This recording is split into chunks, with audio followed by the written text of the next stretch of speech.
हिजोदेखि आजसम्ममा राप्रपाको अफिस कार्यालयको बिल्डिङ भत्काउने कुरा अहिले सामाजिक सञ्जालमा यत्र तत्र भाइरल भइरहेको छ।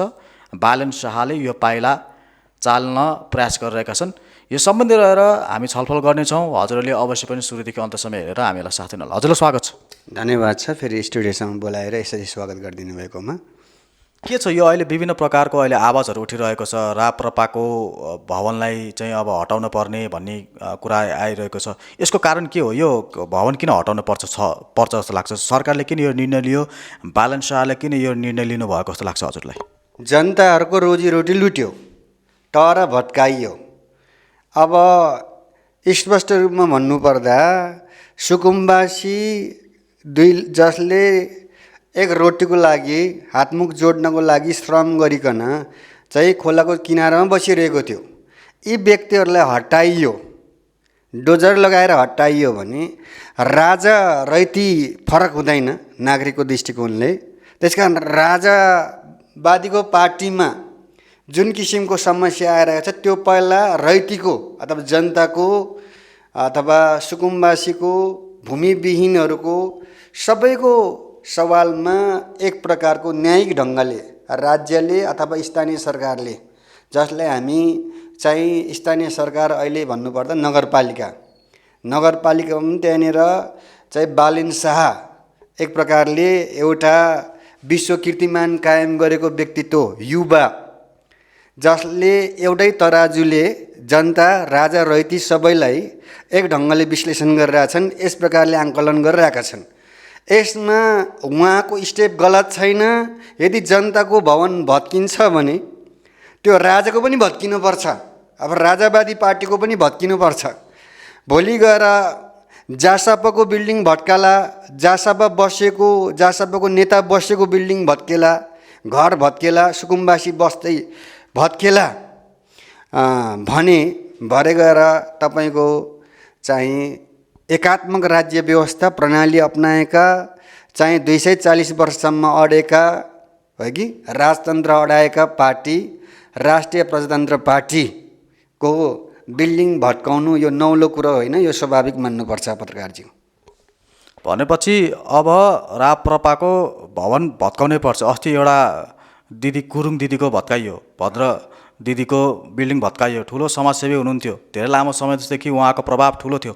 उहाँको जस्तोको पनि भवन भत्कायो भनेपछि एउटा पोलिटिकल पार्टी जसले चाहिँ अब यो राज्य हिन्दू राष्ट्र बन्नुपर्छ, इसाईहरूलाई लखेट्नुपर्छ, यो देशमा तपाईँको मोबाइल बन्द गर्नु होला, यो देशमा चाहिँ अब नेपालमा चाहिँ अब इसाईहरूलाई बस्नै दिनु हुँदैन भनेर खैरो खन्ने पार्टी हो नि त यो त।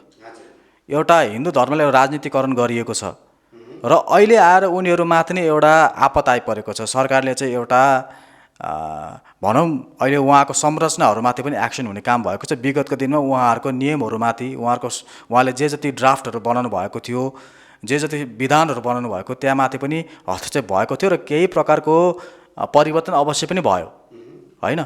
अहिले सरकारले हस्तक्षेप गर्दै गर्दाखेरि अब राप्रपाको भविष्य कस्तो छ जस्तो लाग्छ? किनभने यहाँसम्म अब ज्ञानन्द शाही समावेश भएका छन्, अभिषेक जोशी समावेश भएका छन्, कमल थापाले छोडेका छन् र जनजातिबाट अहिले यो राजन लिङ्गदेन लागि परेका छन्। फेरि उता क्रिस्चियन समुदायबाट अहिले बिना लामाज्यूलाई फेरि त्यहाँ माननीयको रूपमा त्यहाँ समावेश गरिएको छ। यसो हुँदाहुँदै पनि यसको प्रभाव त त्यति साह्रो ठुलो देखिएन नि त। प्रभाव ठुलो छ कि छैन भन्ने 240 वर्षमा देखिसक्यो। त्यहाँनिर कति जनजातिको रगत बग्यो, कतिवटा राजाको राज्य हडप्नको निम्ति त्यो प्रकारको ऐतिहासिक मास्करीहरू गर्यो, हत्याहरू गर्यो। त्यहाँनिर कहाँनिर चाहिँ जस्टिस छ? जब मानिसहरू जात्रा मनाएर मिठो भोज खाएर सुतिरहेको थियो, कीर्तिपुरमा त्यस प्रकारले हमला गर्यो। त्यो सेन्टिमेन्टलाई हेर्दाखेरि यो एउटा चाहिँ सेतो घर जुन चाहिँ हाइटेसन लाइनको कारणले हटाउनु लागेको रहेछ, नगर विकासको एउटा आयोजना अन्तर्गत रहेको एउटा चाहिँ नक्साभित्र यो घर हटाउनुपर्छ भन्ने किसिमको मापदण्डमा चाहिँ रेड लाइन अथवा जुन प्रकारले उहाँहरूले कोडिङ गरेर खतरापूर्ण अथवा जोखिमपूर्ण स्थानहरूमा जस्तो दमकल छिर्ने ठाउँहरू भयो कि हर प्रकारको चाहिँ बाटो बढाउने विषयवस्तु यावत हाइटेन्सन लाइन मुनिका घरहरू भयो। यस्ता कुराहरू चाहिँ अति जोखिम ठाउँहरू हुन्। यस्ता ठाउँहरू त्यो राजा रैती जसैलाई एक्सिडेन्ट हुनसक्छ। अब योग संयोगलाई नै विचार गरौँ भने चाहिँ 2058 सालमा यत्रो किसिमको चाहिँ दरबार हत्याकाण्ड भयो। अहिलेसम्म चाहिँ यसलाई चाहिँ विचाराधीन विषयवस्तु यो डकुमेन्टेड हो, यो चाहिँ जस्टिस भएन, चाहिँ हत्याकाण्ड अथवा चाहिँ राजपरिवारको मृत्युको चाहिँ जस्टिस भएन भन्ने विषयवस्तु छ। अर्कोतर्फ के छ भन्दाखेरिमा चाहिँ यही पार्टीले चाहिँ भारू भित्र्याएर इसाईहरूलाई दबाउने चाहिँ मणिपुरको हालत बनाउने कोसिसमा लागि परिरहेको छ भन्ने विशेष सूत्रहरूबाट थाहा पाइरहेको छ। विशेष सूत्र अथवा यो सार्वजनिक रूपमै मिडियाबाटै तपाईँको अमेरिकी विदेश मन्त्रीले चाहिँ खुल्ला रूपमा चाहिँ यस्तो प्रकारको विज्ञप्ति निकाल्यो, आपत्तिजनक विज्ञप्ति निकाल्यो कि चाहिँ रविन्द्र मिश्र लगायतका व्यक्तिहरू जो चाहिँ राष्ट्रिय स्वतन्त्र पार्टी छ, राष्ट्रिय प्रजातन्त्र पार्टी, यो पार्टीले चाहिँ ठुलो रकम चाहिँ हडपेर चाहिँ नेपाली जनतालाई अब इसाईहरूलाई लखट्नुपर्छ, भूमिविहीन बनाउनुपर्छ, यिनीहरूको सर्वस्व हरण गर्नुपर्छ भन्ने चाहिँ अभिषेक जोशीको मान्यता लगायत राजा आमाको चाहिँ आमा बेच्नु सरा हो, धर्म एडप्ट गर्नु भन्ने विषयवस्तु जस्तो विषयवस्तुलाई त्यस प्रकारले चाहिँ आक्षेप लगाएर लिङ्गदेनज्यूले जुन प्रकारले अभिव्यक्ति दिनुभएको छ र साथै ज्ञानेन्द्र साईले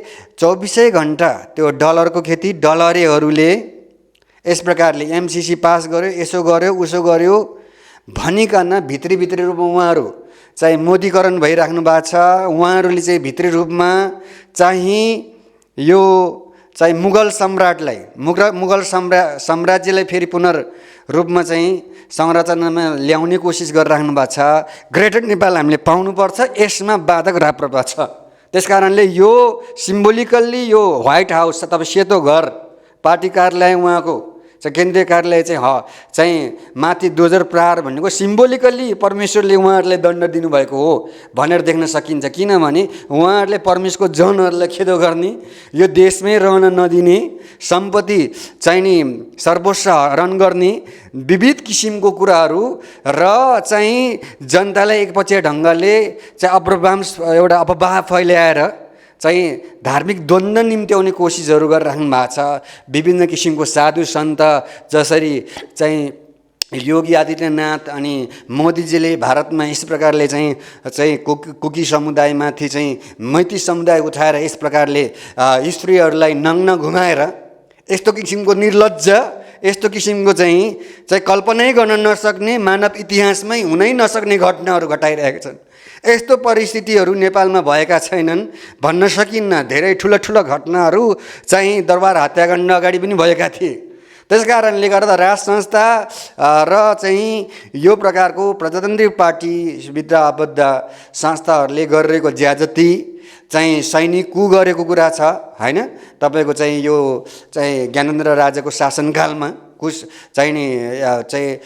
त्यो जनताको चाहिँ एउटा नासो प्रजातन्त्रलाई चाहिँ हातमा लियो हैन। एकात्मक शासन व्यवस्था पञ्चायत फर्कायो ज्ञानेन्द्र सरकार आउँदा पनि। त्यसै ढङ्गले हामीमाथि कुनै समयमा ज्यादती पर्न सक्छ। सिम्बोलिकल्ली परमेश्वरले अवार गरिराख्नु भएको छ। तर यस्तो कुरा परमेश्वरको वचनसँगमा एउटा पनि यसरी पनि लेखिया छ, परमेश्वरको पाखुराको सामर्थ्य यति बलवान छ, यसरी प्रमाणित हुन्छ कि चाहिँ उनीहरूको कल्पनाको चाहिँ एउटा मूर्खतामा, एउटा घमण्डमा परमेश्वरले छोड्नु भएको छ।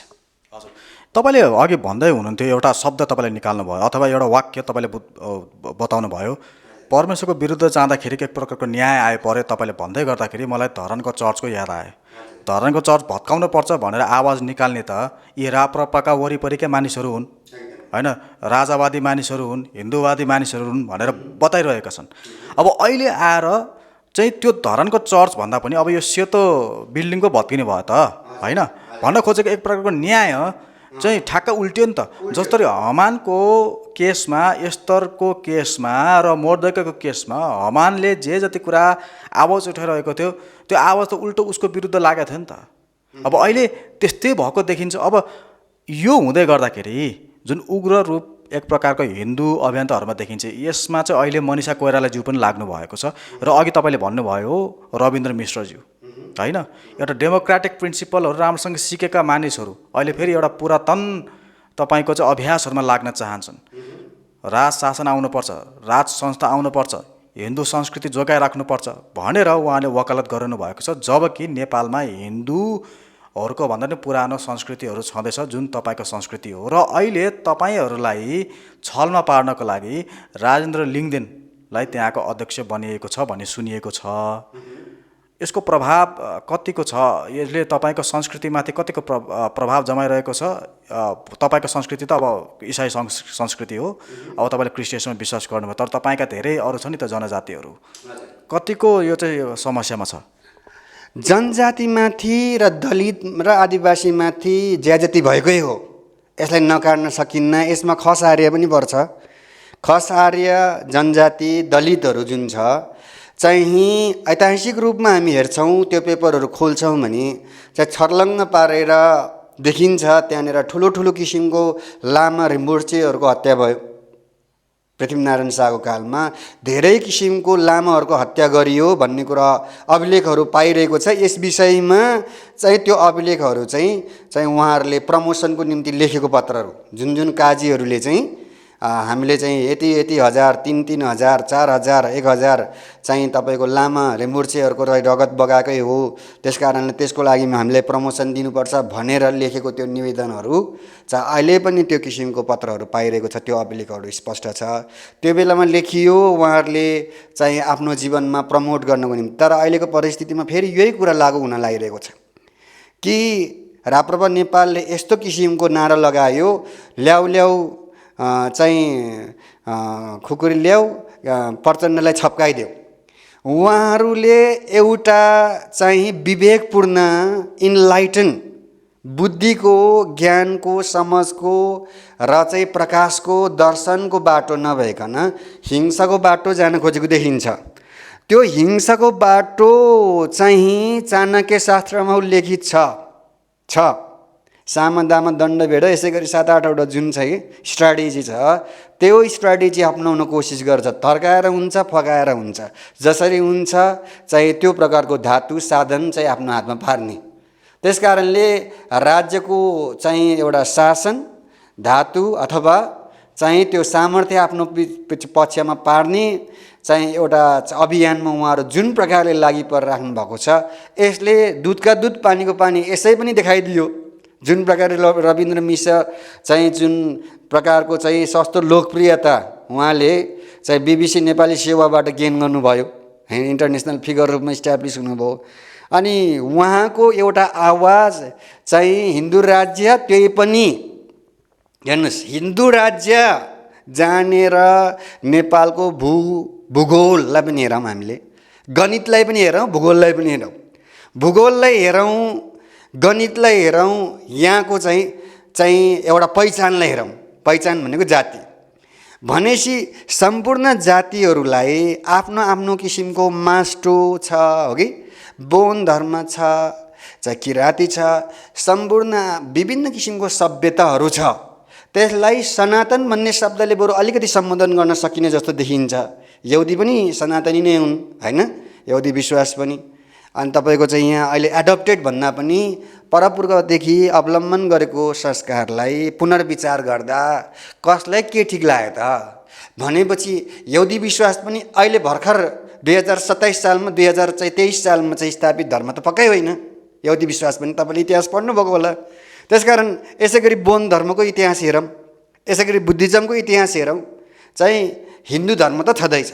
त्यसकारण सम्पूर्ण धर्म सनातन शब्दले चाहिँ ठिक थियो, तर अहिले सनातन पनि भन्न छोड्यो। अब एकपक्षीय ढङ्गले हिन्दू नै सभ्यता, हिन्दू भनेको तपाईँको महेन्द्र धरोहरबाटावासी र आर्यनहरूको जुन किसिमको लडाइँ भयो पाकिस्तानको इन्डो भ्यालिजमा, त्यो सभ्यताबाट उहाँहरूले वर्चस्व कायम गरेर चाहिँ जुन एक प्रकारको आदिवासीहरूलाई सकाएर दसैँ मनाएर हो कि यस प्रकारले चाहिँ रङ्गीन टिका लगाएर चाहिँ उहाँहरूले चाहिँ उत्सव मनाउनु भयो। आज दसैँ नमनाउँदै गर्दा हामी राष्ट्रघाती भन्ने शब्दहरू पनि प्रयोग गरेको छ। हजुर हजुर हजुर। अब अलिकति कतातिर लागौँ भन्दाखेरि तपाईँलाई थाहा छ अहिले आङ्काजेजीले भट्टाभट पशुपतिमा पहिला बुद्धको विहार थियो, बुद्धको मूर्ति थियो भनेर उहाँले पर्दाफास गर्नु भएको छ। र यस समयमा तपाईँले हेर्नुभयो भने अभिषेक जोशी लगायतका अरू विभिन्न यी राप्रपामा लागेका हिन्दू अभियन्ताहरू सल्भ लाउन थालेका छन्। ज्ञानेन्द्र साई माननीय भइसकेपछि यस्ता आवाजहरू उठाउनु तिनले बन्द गरे, नत्र उसको एकदमै तपाईँको चाहिँ उग्र प्रकारको अभिव्यक्ति हुन्थ्यो। अहिले आएर उनमा केही प्रकारको नियन्त्रण भेटिएको छ भने अभिषेक जोशीमा पनि केही प्रकारको नियन्त्रण भेटिएको छ, तर पनि समय समयमा एउटा उग्रता फेरि पनि देखिन्छ। अहिले जुन आङ्काजीजीले चाहिँ यो पशुपति क्षेत्रले चाहिँ बुद्धको आस्थामाथि चाहिँ हस्तक्षेप गरेको हो भन्ने कुराहरू ल्याइरहेको छ, तर राप्रपाका मानिसहरूले यसको विरोध गरिरहेको छ। के लाग्छ हजुरलाई? तपाईँले देख्नु भएन लुम्बिनीमा चाहिँ भारतीय धर्मगुरु ल्याएर चाहिँ त्यो शिविर सञ्चालन गरेको होइन? यही राजावादी पार्टीहरू होइन? अहिले यिनीहरूले हामी बुद्धिस्ट र हिन्दू एउटै हुन् भन्न सुहाउँछन्। त्यसै कारणले किराँतीहरूलाई बुद्धिस्टहरूले उक्साएर हामी इसाई विरुद्ध लगाउने कोसिस गरिरहेको छ। तथापि हामीले बुझ्नुपर्छ हामी आदिवासी जनजातिहरू चाहिँ अधिकतम चाहिँ हामी सीमान्तकृत, त्यसमध्येमा पनि चाहिँ मार्जिनलाइज भन्दा पनि दलित्स होइन, दलित्सहरूको सङ्ख्या इसाईमा बढी छ। त्यसकारण हामी चाहिँ एउटा जनजाति मात्र होइन दलितहरूको सङ्ख्या मेजोरिटी चाहिँ दलितहरू इसाई भएको कारणले दलितहरूको सङ्ख्या चाहिँ इसाईमा बढी भएको कारणले आज चाहिँ सबै क्षेत्रमा के त भन्दाखेरि हाम्रो आवाज, हाम्रो पहिचान, हाम्रो चाहिँ स्वअस्तित्व, हाम्रो स्वाभिमान, हाम्रो सृजनशीलता, हाम्रो चाहिँ इमान्दारिताको कदर हुन्छ भन्ने डरले उहाँहरूले हर प्रकारको पहिचानहरू गुम्ने ढङ्गले चाहिँ चाहे मन्दिर होस् चाहे किसिमको स्ट्रक्चर होस्, किन हिजोको समयमा गौतम बुद्धलाई चाहिँ लात हान्ने, गौतम बुद्धको मूर्तिमा थुक्न लाउने देश यही होइन? होइन, जुन देशमा चाहिँ हिन्दू आदिवादी लागिएको थियो चाहिँ बुद्धिस्ट धर्मावलम्बीलाई बढ्न दिएन। अहिले म्यानमार जत्रो सङ्ख्यामा चाहिँ बुद्धिज्म छ, थाइल्यान्डमा जत्रो सङ्ख्यामा बुद्धिज्म छ, नेपालमा त्यत्रो सङ्ख्यामा बुद्धिस्ट छैन। अन्तर्धर्मको संवाद गर्नुपर्दा दोस्रो कुरो चाहिँ मूर्तिलाई संरक्षण गर्ने मेरो म्यान्डेट होइन। गौतम बुद्धले पनि मूर्तिलाई संरक्षण गर्नुपर्छ भन्ने छैन, तर विचार र आस्था र सिद्धान्तगतको विचार हो। सिद्धान्तगत विचारमा गौतम बुद्धको शिक्षा प्रभु येशूको शिक्षासँग मिल्छ, किनभने प्रभु येशू ख्रीष्टले त्यो दुःखको निवारणको निम्ति चार आर्य सत्य, यसलाई मूर्तिकरण नगरेर यथार्थतरण गरौँ, सत्यलाई खोजी गरौँ भन्नुभयो। अनि प्रभु येशू ख्रीष्टले भन्नुहुन्छ बाटो सत्य जीवन म नै हुँ, मद्वारा बाहेक कोही पनि पिताका हुन सक्दैन। निर्वाणको बाटो जुन प्रकारले यसो प्रभुले देखाउनु भयो त्यही नै सत्य मूर्ति हो। त्यसकारण त्यो मूर्ति चाहिँ जगर्न गर्नुपर्छ, त्यो फिजिकल मूर्ति होइन। यद्यपि हो चाहिँ वैचारिक रूपमा व्यवहारिक रूपमा हेरौँ भने धेरै प्रकारको मूर्तिहरू साटफेट भएको होला। हिजो चाहिँ पशुपतिमा रहेको मूर्तिहरू चाहिँ बुद्धको मूर्तिहरू गायब भएर अहिले भर्खर भर्खर भगवान् बन्यो होला, अर्कै खालको देवी देवताको नक्सा कोरियो होला। यसगरी सांस्कृतिक रूपान्तरण र सम्पदालाई पनि यस प्रकारले एकल ढङ्गले एकल चाहिँ संरचना र एकल चाहिँ जाति, एकल धार्मिक विशेषको प्रभुत्व र सम्प्रभुत्व जगाउने किसिमको एउटा चाहिँ वैचारिक व्यवहारिक चाहिँ राजनीतिक सैद्धान्तिक दृष्टिकोणले र पुरातात्विक दृष्टिकोणले पनि चाहिँ विशेष गरी जनजाति र आदिवासीहरूको सभ्यता, संस्कार र पहिचानलाई फोसिलाइज गर्दैछ। हजुर हजुर, तपाईँले यो भन्दै गर्दाखेरि कतै कतै तपाईँलाई थाहा छ अहिले के भएको छ भन्दाखेरि एउटा आवाज आएको छ। श्रीनिवास आचार्यजीले के भनेको थियो भन्दाखेरि चाहिँ जसरी बाबरी मस्जिदको घटना घटेको छ त्यस्तै खालको घटना यो धरान चर्चमा घट्छ भन्ने प्रकारको गर्नुभएको थियो। त्यो पशुपतिसँग मिल्या छ। एक समयमा यदि आङ्काजीको अनुसन्धान सही हो भने त्यो बुद्ध विहार माथि पशुपति बनाइएकै हो होइन? किनभने पहिला पहिला चाहिँ बुद्धिस्ट मोनास्ट्रीहरू, बुद्धिस्ट टेम्पलहरू, विहारहरू त पहाडको टुप्पो टुप्पोमा बनाउने गरिन्थ्यो। भनेपछि मन्दिरहरू सकेसम्म बेसीतिर राख्ने गरिन्थ्यो, सुनसान ठाउँमा राख्ने गरिन्थ्यो। यो के छ, यो साँच्चै यो हाम्रो चर्चहरूलाई कुनै दिन त्यस्तै आक्रमण हुन सक्ने सम्भावना छ कि छैन? जस्तो यहाँका प्रख्यात चर्चहरू छन्, त्यहाँ माथि कुनै दिन मन्दिरहरू निर्माण हुन सक्ने सम्भावना देख्नु भएको छ छैन? यदि राप्रपाको शक्तिहरू यदि उग्र रूपले अगाडि बढ्यो भने अथवा भाजपाको शक्तिहरू नेपालमा हाबी हुन थाल्यो भने, जुन केस मणिपुरमा अहिले घटिरहेको छ मेइती समुदायबाट, त्यस्तै प्रकारको प्रभाव अहिले नेपालमा हुनसक्छ कि सक्दैन? एउटा हिन्दू जाति, एउटा हिन्दू समूहले इसाई समूहलाई चाहिँ दमन गर्ने, सताउने, चर्चहरूबाट निकालिदिने, देशबाट निकालिदिने कार्य त पहिला त भएको थियो, फेरि पनि त्यो दोहोरिन्छ कि दोहोरिँदैन? प्रभुले भन्नुभएको छ ढुकुर चाहिँ सोझ हुनु, सर्प चाहिँ चलाक हुनु। मतलब के हो भनेपछि एउटा उनीहरू मानव हो। अहिले जति पनि संयमी देखे पनि नाकको पालभित्र रौँ भएको प्राणीको विश्वास नगर्नु भने सम्पूर्ण मानव जातिमा त्यस प्रकारको चाहिँ पूर्वाग्रह छ। अर्को शब्दमा भन्नुपर्दा उनीहरूलाई परमेश्वरले आफ्नो कठोरतामा छोड्नुहुन्छ। कठोरतामा छोड्ने भने एउटा कल्पनाको घमण्डमा। घमण्ड के हो भने हामी यस प्रकारले यसो गर्छौँ, यसो गरेपछि यसो गर्छौँ, यसो गरेपछि यसो गर्छौँ, त्यहाँनिर इन्लाइटनमेन्ट छैन।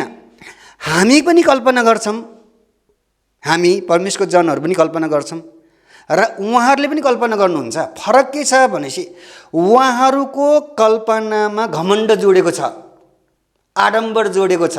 हामी यसो गर्छौँ, उसो गर्छौँ, यसो गर्छौँ, उसो गर्छौँ भनिरहेको छौँ कि, तर हाम्रो कल्पनामा चाहिँ के छ भनेपछि त्यहाँ गडको इन्टरभेन्सन छ, परमेश्वरको अगुवाई छ। त्यसै कारणले हामीले गर्ने कल्पना कसरी शान्तिपूर्ण बनाउने ढङ्ग छ भने उहाँहरूको चाहिँ कसरी क्रान्तिपूर्ण बनाउने कुराहरू छँदैछ।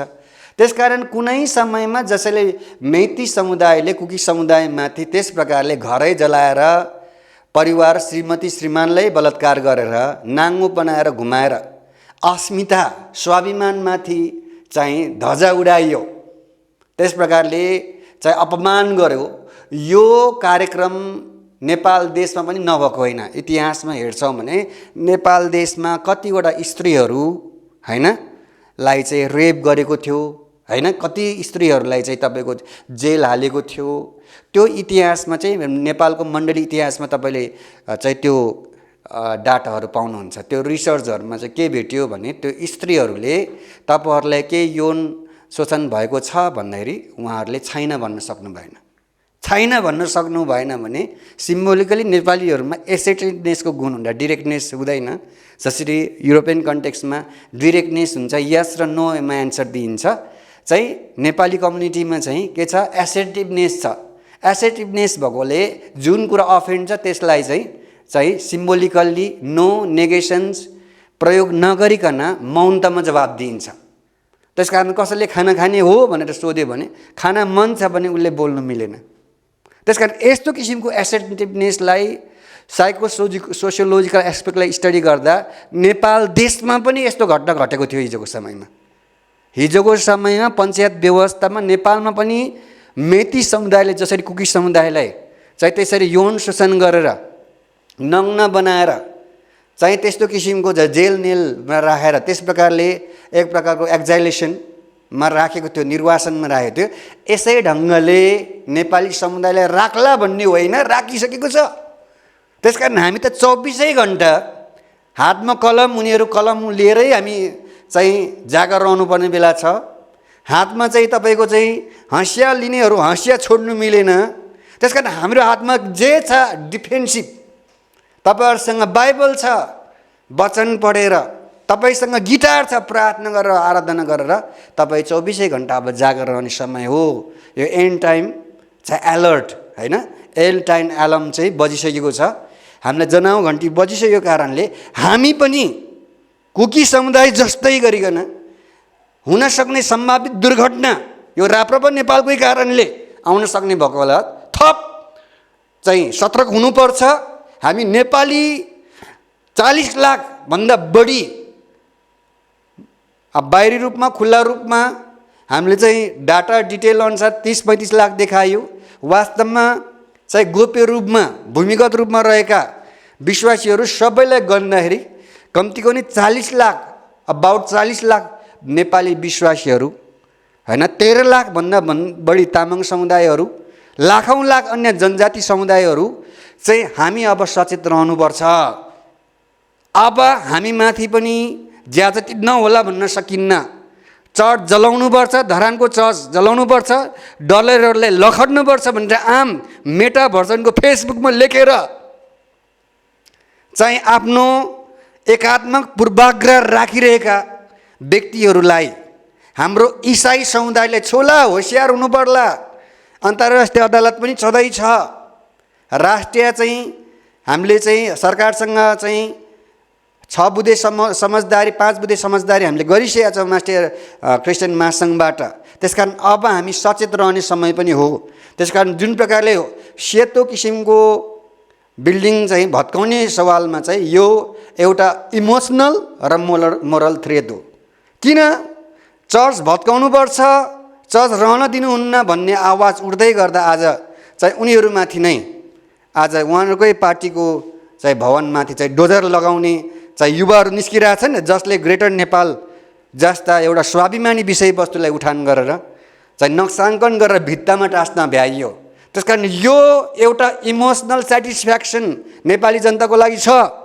जसरी बालेनजीले भित्तामा चाहिँ म्याप राख्दाखेरि हाम्रो छातीमा राखेको जस्तो महसुस भएको छ। हामी नेपालीहरूले हामीले ग्रेटर नेपाल फिर्ता ल्याउनुपर्छ, ल्याउँछौँ भन्ने विषयवस्तु साध्य र सिद्ध छ भन्ने कुरा भित्ते प्रधानमन्त्री प्रचण्ड अथवा भनेर जुन समयमा भित्ते प्रधानमन्त्री र राष्ट्रपति प्रचण्ड भनेर चाहिँ हिजोको समयमा चाहिँ अपमानजनक शब्दहरू बोलेर क्रिटिसाइज गरेर त आज यथार्थमा अहिले चाहिँ राज्यमा चाहिँ प्रधानमन्त्री प्रचण्ड नै एउटा एक्जिक्युटिभ बडीको चाहिँ चिफ भइरह हैन चाहिँ कार्यक्रम चलाइराख्नु भएको छ, सरकार हाँकिराख्नु भएको छ। यसै गरेर हाम्रो ग्रेटर नेपाल पनि आउँछ र यसमा राप्रपा नेपाल बाधक छ। हिन्दू राज्य ल्याउनको निम्ति अथवा मुगल सम्राटलाई बिउताउनको साम्राज्यलाई बिउताउन मोदीकरण गर्न होइन, आदित्यनाथ लगायत योगीकरण अथवा मोदीकरण गरेर नेपाल देशलाई चाहिँ घरको न घाटको बनाउनलाई कोसिस गरिरहेको छ। आम नेपाली जनजाति, सीमान्तकृत आदिवासी होइन, अल्पसङ्ख्यामा रहेको डिसएडभान्टेज ग्रुप चाहिँ सम्पूर्ण विश्वासीहरू, आस्थावान समुदायहरू, बाही समुदायहरू होइन, तपाईँको चाहिँ मुस्लिम समुदायहरू, बुद्धिस्ट समुदायहरू, बोन्ड सम्प्रदायहरू, चाहिँ आदिवासी जनजाति, इसाई, समान्तकृत सबै चाहिँ अब सचेत हुने समय आइसकेको छ। दर्शकवृन्द, कस्तो लाग्यो आजको कुराकानी अवश्य पनि तपाईँले प्रतिक्रिया दिनुहोला।